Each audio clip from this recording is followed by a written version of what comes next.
I'm Gary Stone from Paddleboard Specialists. Today we're really excited to test head-to-head the 2011 Surftech Bark Competitor 12.6 Elite versus the brand new Hobie Production Race 12.6 by 28 7/8. The Hobie weighs in at 26 pounds 11 ounces and the Bark weighs in at 25 pounds 7 ounces. These are the same shapes that both Joe Bark and Mark Johnson from Hobie were making last year, but there's been refinements to both. The new Elite construction of the Bark is a full carbon bottom, has multiple layers of glass on the deck with PVC sandwich reinforcing the entire standing area.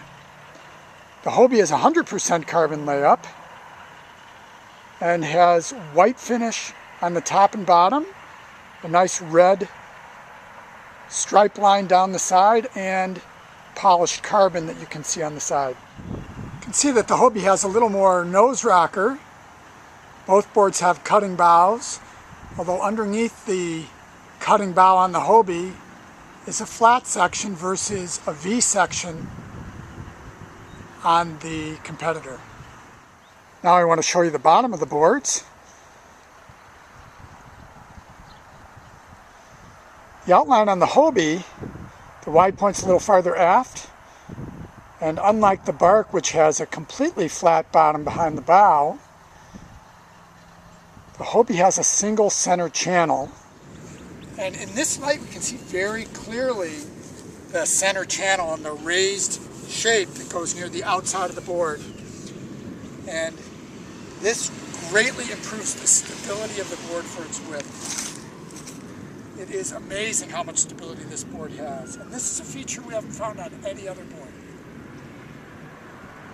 Here's another view of the nose of the Hobie. You can see the sharp cutting bow to flat bottom. And then as I ease over next door to the Bark, also a cutting bow, but you can see the V that extends back from the bow and the subtly curved profile of the bottom of the board. Biggest difference that we found looking at the boards is that this year's Hobie has a lot more nose rocker and more tail rocker. Last year's was quite a bit flatter, and we were told by Mark Johnson at Hobie that it was because our test board actually was a little bit out of spec. Last thing I want to show you on the Hobie is that unlike last year, the top rail profile has been changed quite a bit. You can see the curve to the top of the rail and that the standing area is cut in more than it was last year.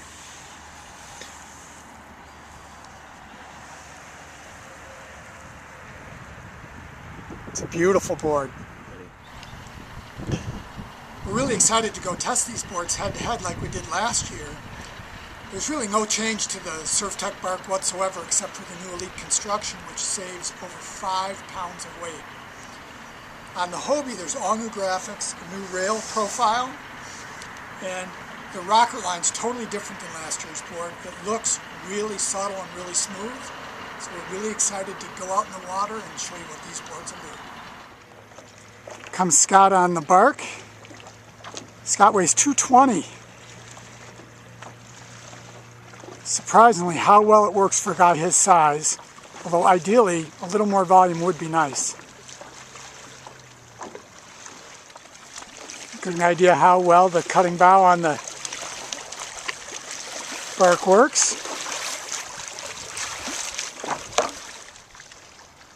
For Scott's 220-pound weight, the shape, the rocker, and the volume of this board works really well.